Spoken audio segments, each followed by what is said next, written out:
doctor Hernando Ceballos es un destacado profesional que además ha sido exministro de Salud, cumpliendo un destacado papel en la primera fila del combate contra el COVID. Hoy día vamos a dialogar con él sobre los grandes temas de la salud pública en el Perú y las cosas que se tienen que ajustar para que esto funcione bien. Buenas tardes, doctor Ceballos, un gusto estar con usted. Muy buenas tardes, un gusto conversar con usted. Las disculpas porque estoy justo terminando mi turno en el hospital por el ambiente, pero con todo gusto de poder conversar con ustedes, muy amables. Doctor, la primera pregunta que me surge, dado que usted fue uno de los operadores claves del tema del COVID en el país, es preguntarle cómo ve la epidemia en este momento. ¿Qué ha pasado con el COVID? ¿Está refugiado en un lugar clandestino para volver a salir a la ofensiva? ¿O como ha pasado en Inglaterra y Alemania, podría haber un resurgir de la enfermedad que habiendo turistas ya de esos países en el Perú, justo en esta temporada, podría causar un rebrote?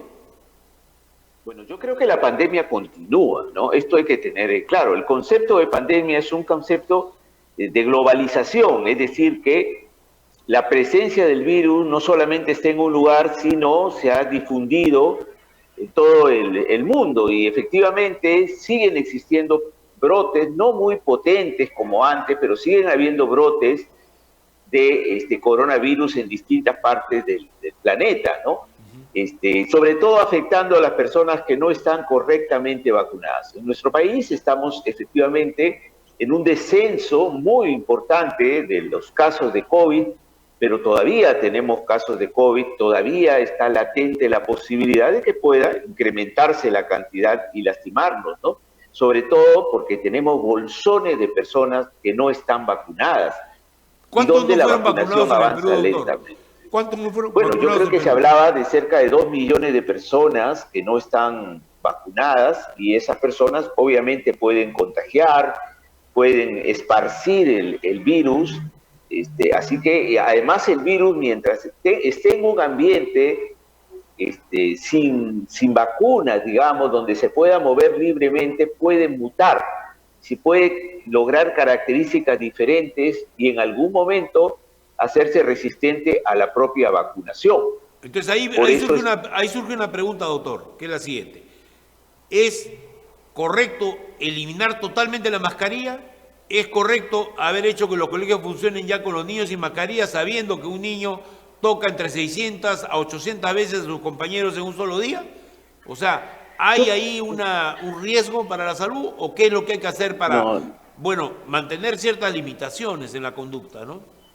Yo creo, bueno, el Ministerio de Salud ha señalado que en el caso de las personas mayores, cuando están en ambientes cerrados, sin ventilación, es conveniente que usen las mascarillas. Y sigue siendo así. Lo que pasa es que esto ha salido como un mensaje que en algunos lugares se ha tomado con seriedad y en otros no. Pero lo cierto es que sí se debe usar la mascarilla en lugares cerrados, sin ventilación, para evitar el contagio rápido que se genera en estos espacios, sobre todo a las personas más vulnerables, a las que tienen las defensas más bajas o las personas que tienen una edad muy avanzada, ¿no? Y claro, en el caso de los niños, la realidad de los colegios no es igual. Hay colegios que están muy hacinados y allí hemos debido tener cuidado, sobre todo en los niños que no están vacunados, para que abandonen la mascarilla, sobre todo si tienen algunos síntomas. O sea, eso es un tema muy importante que usted dice. O sea, primero, riesgo grande con los no vacunados, que habría que detectarlos y tratar de vacunar el máximo que se pueda. O ya no se puede vacunar más, ya llegamos al límite. No, por supuesto que sí. Además, hay una gran cantidad de gente. Cuando hablamos de vacunas, estamos hablando de las personas que tienen 2 o 3 vacunas, 2 o 3 dosis, pero hay gente que la cuarta dosis estamos muy por debajo todavía, ¿no? Entonces ahí hay que seguir insistiendo. Por eso yo creo que a las personas mayores se les debió seguir exigiendo la presentación del carnet para ingresar a determinados lugares. Yo creo que allí hemos debido insistir porque el 80% aproximadamente de las víctimas que hemos tenido en el COVID han sido personas mayores. Entonces, ese sector poblacional, o sea, ese es el foco, debe cuidársele. Claro, ese es el foco de la atención, digamos, ¿no? Por supuesto, en cualquier estrategia sanitaria es donde tiene que hacerse hincapié y terminar con personas mayores que estén sin las 4 dosis. Mire usted, un barrio, por decirle, un barrio mesocrático, de clase media como es Miraflores, de clase media alta, con más fama que en realidad fortuna de la gente, pero ese es un distrito donde, por ejemplo, si usted ve, se mezclan en los bancos, en los autoservicios, gran cantidad de ancianos, porque ya no son barrios de gente joven, son barrios de gente jubilada. Podríamos decir lo mismo sobre zona de Jesús María, Pueblo Libre, en fin. En la Lima urbana, popular y de clase media, hay enormes concentraciones de gente donde los adultos mayores son un público habitual. Y ahí no hay mayores protecciones que se hayan mantenido, ¿no? Sí, pues yo creo que ahí hay que tener cuidado, ¿no? Sobre todo con los sectores más vulnerables en lugares donde no hay ventilación correcta, ¿no?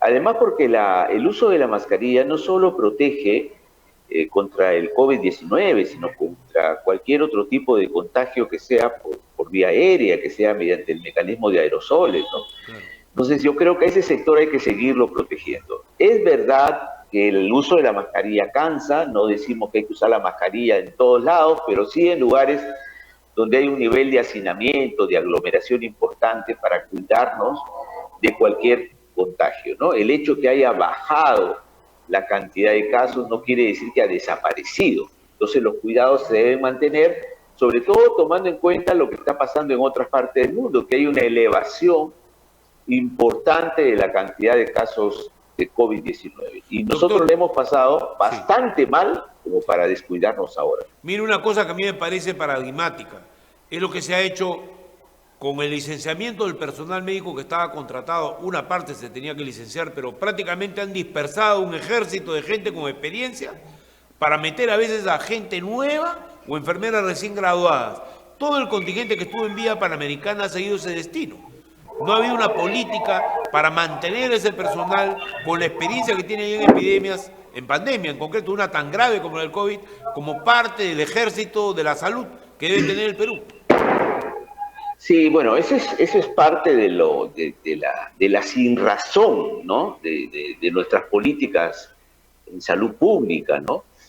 Luego de la experiencia del COVID, que nos mostró como un país muy desordenado, sin estrategias claras para enfrentar cualquier emergencia sanitaria, ahora que hemos logrado miles de trabajadores con experiencia, no solamente en la lucha contra el COVID, sino con experiencia en pacientes delicados, ¿no? En pacientes críticos. Entonces se han ido formando, a los ponchazos, pero se han ido formando miles de profesionales, claro, y los hemos despedido. En lugar de fortalecer nuestro sistema sanitario, en el caso de la Seguridad Social se han despedido a miles de trabajadores y todavía el Ministerio de Salud no termina de diseñar un plan, un programa para incorporar de manera ordenada a los distintos servicios a esos trabajadores CASCOVID. Estamos hablando de más de 60.000 trabajadores en un sector como el sector salud, donde tenemos una deficiencia mayor todavía de recursos humanos. Más de 75.000 trabajadores son los que necesitamos en el sector salud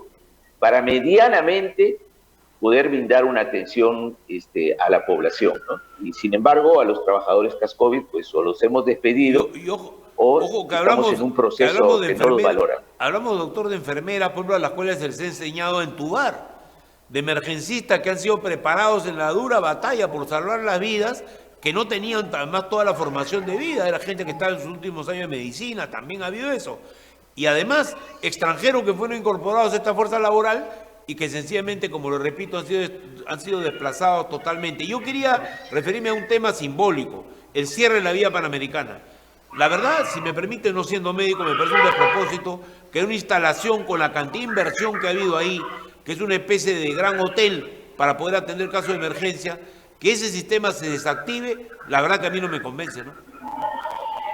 No, sobre todo porque tenemos una gran deficiencia en camas hospitalarias, en distintos espacios de infraestructura para tratar una serie de áreas de la medicina que no están siendo abordadas, ¿no? Por falta de espacio. Basta recorrer los hospitales muy antiguos de Lima y de provincias, por supuesto, para darnos cuenta que necesitamos infraestructura, ¿no? Para aislar pacientes, para poner pacientes en cuidados intermedios, ¿no?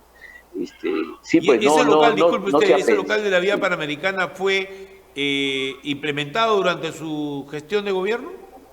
No, no, eso fue antes. La Antes, vía ¿no? panamericana La surgió pregunta antes iba a y ya esto. estaba así. Esa infraestructura, creo que son 2.000 camas, ¿o me equivoco? ¿Aproximadamente cuánto habría Sí, ahí? aproximadamente 2.000 camas y de verdad podría servir para muchas cosas, ¿no? No, Para tiene una aislamiento de gran emergencia que pacientes. ya la desmantelaron. O sea, la emergencia de ahí era la más grande del Perú en tamaño, con todo Así es. entubado, todo listo para poder recibir pacientes, justamente con los síntomas no solo del COVID, de cualquier otra enfermedad que requiere asistencia respiratoria. Entonces, la verdad que ese es, por ejemplo, ahí tiene usted un ejemplo de lo que no hay que hacer y que habría que iniciar, lanzar la voz para que de una vez por todas se reevalúe esas medidas, como fue también el caso de toda la infraestructura que se usó para los Juegos Panamericanos, que se mantiene hasta hoy ociosa y no va a ser destinada necesariamente al ejercicio del deporte, por razones ya de tipo práctico, ¿no? De que no son lugares donde está la población, etcétera, y podrían probablemente reorientarse el uso de edificios hacia estos sistemas médicos que requerimos con urgencia. Sí, bueno, la verdad que este es un país donde la lógica en las decisiones a veces no tiene un correlato serio, ¿no? Hay decisiones inexplicables, ¿no? Acá Claro. mismo en la región donde yo trabajo, que es en Piura, que necesitaríamos un hospital de alta complejidad, que durante mi gestión lo dejamos ya con un informe técnico resuelto para la firma con Francia, que era el país ganador, y sin embargo, el Ministerio de Economía le retira el presupuesto cuando acá en la región Piura, que tiene 2 millones de habitantes, no hay un hospital de alta complejidad, lo cual genera miles de muertos todos los años porque no tienen dónde atenderse. Y eso, bueno, es parte muchas veces de lo absurdo de lo que vemos en nuestro país, ¿no? Y en salud, ni hablar. Mire usted, nosotros hemos tenido más de 230.000 muertos en nuestro país. Somos el país con mayor cantidad de mortalidad por millón de habitantes en el Terrible. mundo, ¿no? Y sin embargo, ¿qué hemos aprendido de eso? O sea, ¿qué grandes reformas hemos empezado a implementar en salud cuando empezamos a salir ya de la pandemia? Muy pocas, por no decir ninguna. O sea, la reorganización del sector salud que nos permitiría tener la salud más cerca de la gente como un Claro. derecho, pues eso no existe, ¿no? Seguimos teniendo las mismas deficiencias de antes de la emergencia. Si viene otra Un ejemplo son las emergencia, postas, nos va a ¿no? golpear. Que yo recuerdo intervenciones suyas cuando era ministro, declarando que en el Perú habían 8.000 no sé cuántas postas y que la mitad estaban inoperativas. Y que además la primera línea del COVID, que debe haber sido las postas, sencillamente fueron desarmadas en el momento que se necesitaba más, ¿no? De hecho, se han desarmado las brigadas. O sea, cuando conformamos las brigadas para que vayan casa por casa, la Claro. idea no era solamente para que vacunen. Es que, mire, cuando hablamos de prevención y atención primaria de la salud, decimos, bueno, la atención primaria de la salud empieza con las postas y los centros de salud, pero en realidad no es tan así, porque el ciudadano, ¿cuándo va a la posta? ¿Cuándo va al centro de salud de su localidad? Cuando se siente mal, cuando algo le duele, me duele el cuerpo, tengo un poco de tos, de gripe. Si es que va, porque el ciudadano en general tiene tendencia a ir al hospital y abarrotar los hospitales, porque cree que en esos espacios no hay médico o trabaja pocas horas el establecimiento de salud. En realidad, la idea es que esos establecimientos primero estén verdaderamente equipados, que tengan profesionales en todos sus niveles, pero además que tengamos una línea de abordaje a la comunidad, es decir, brigadas que vayan a la comunidad para detectar los problemas antes que aparezcan molestias o sea evidente la enfermedad. Quiere decir, brigadas que controlen que nuestra ciudadanía tenga pues control de la glucemia, control de problemas Claro. metabólicos, colesterol, que los niños tengan buen desarrollo de peso, en fin, los temas que no son tan evidentes, pero que es importante controlarlos para mantener sana a la población o que si tienen una enfermedad incipiente que no tiene síntomas, pueda ser detectada. Eso haría que nuestro gasto en salud sea menor, porque no vamos a tener que gastar tanto en personas enfermas, ganaríamos en horas hombre, porque tendríamos una población más saludable, pero además le daríamos a la población, al ciudadano, la posibilidad de tener una vida más plena, ¿no? Una vida más cuidada.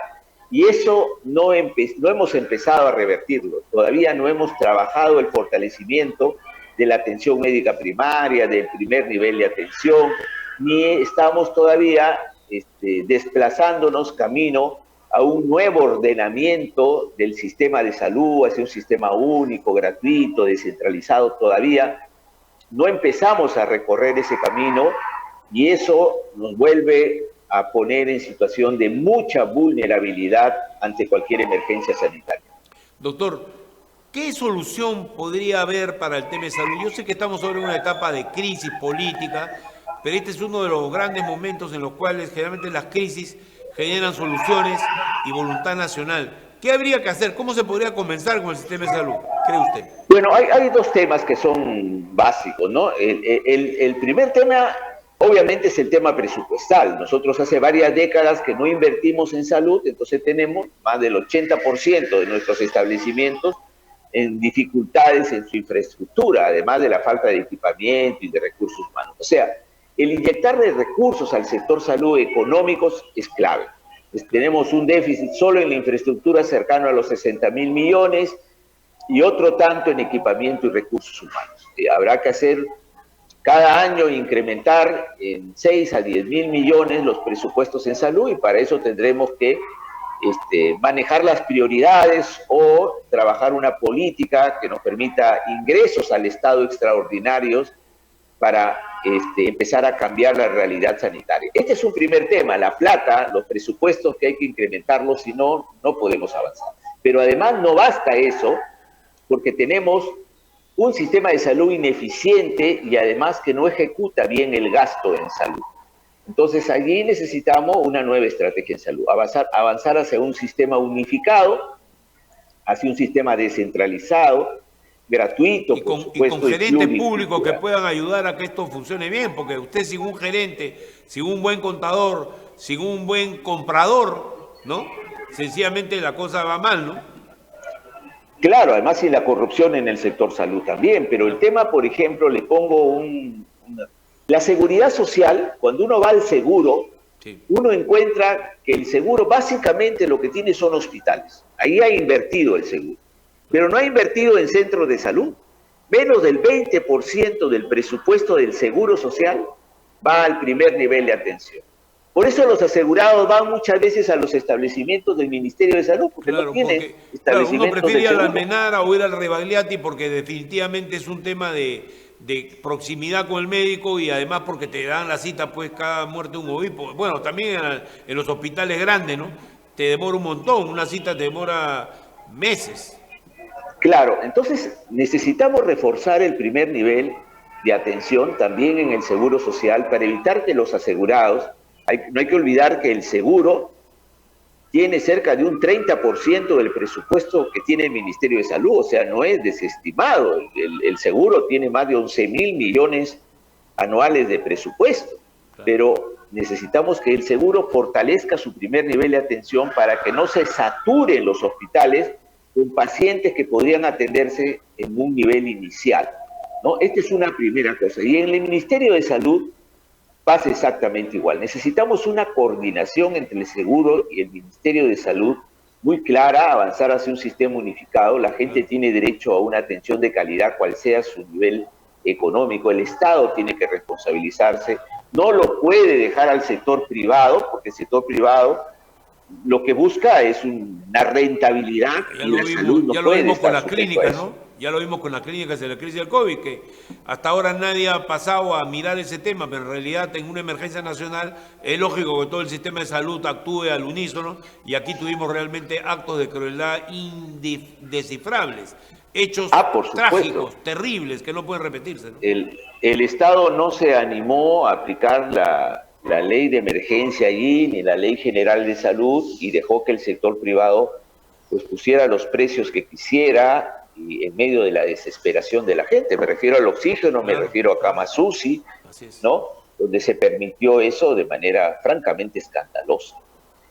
Entonces necesitamos unificar el sistema, es muy importante, hay que descentralizarlo, para eso necesitamos una política de recursos humanos diferente. No puede ser que la formación de profesionales calificados esté en manos de las universidades privadas. Las universidades privadas ponen las plazas que les conviene y no de acuerdo Claro, o a lo sea, que el país es como la necesita. formación de los abogados, ¿no?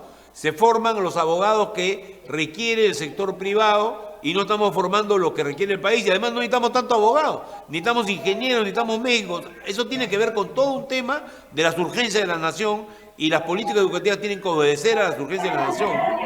Exactamente, así tiene que ser. Y en el caso de la medicina, mire usted, cuando empezó la pandemia, Colombia tenía 3.000 intensivistas y el Perú tenía 500.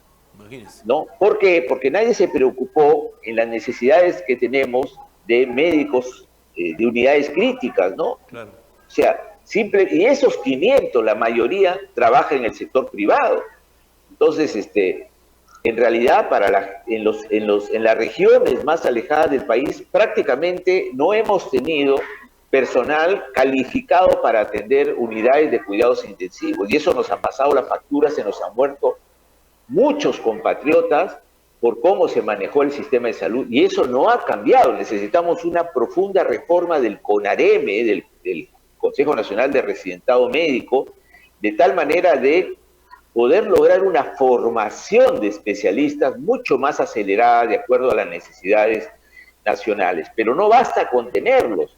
Para enviarlos a los lugares más alejados hay que darle las condiciones para que puedan ejercer su especialidad, para que se puedan mantener su nivel de capacitación y además una remuneración adecuada. No es lo mismo un anestesiólogo, un intensivista, un cardiólogo que está aquí en Lima, en la capital, o que tiene que irse a Puno, a Bancay o a la selva. Absolutamente ¿no? cierto, eso es una demanda de realmente básica que tiene el que haya una diferenciación salarial según el área donde trabaja. Pero además hay un tema que yo quisiera también preguntarle, doctor, para poder ya ir concluyendo la entrevista, y es, hay áreas enteras, como son las ambulancias, las emergencias. Para mí las emergencias siempre son un misterio. Una vez me acuerdo que dieron una exoneración a los casinos en el Congreso de la República donde yo trabajaba, de 400 millones.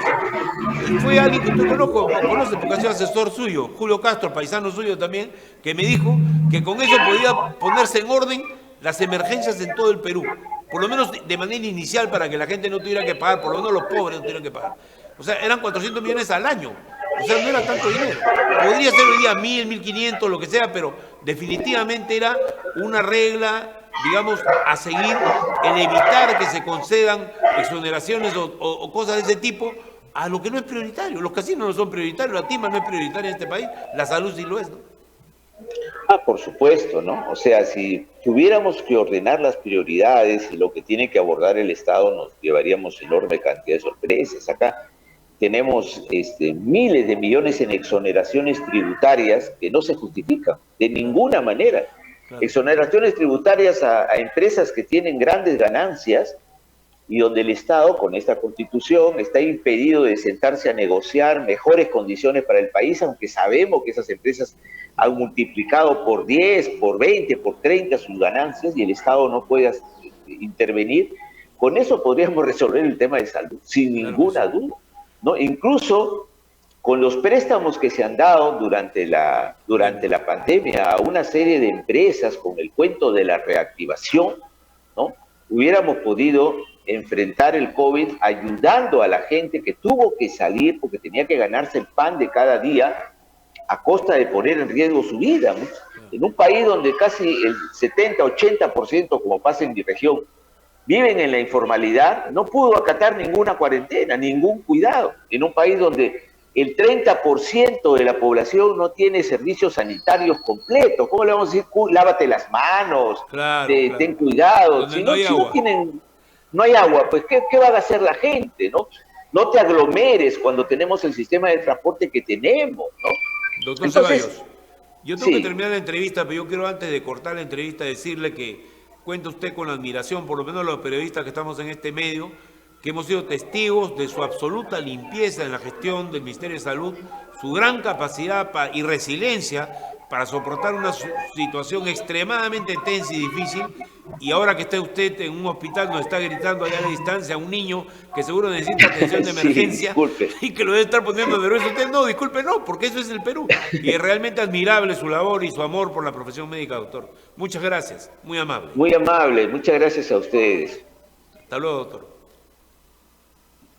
Muy conmovedora entrevista a Hernando Ceballos, el ministro de Salud, muy conmovedora, porque mientras él habla está gritando un niño que quiere atención ahí en emergencia. Vuelvo con ustedes en la siguiente edición de Sin Floro. Muchas gracias por haberme escuchado.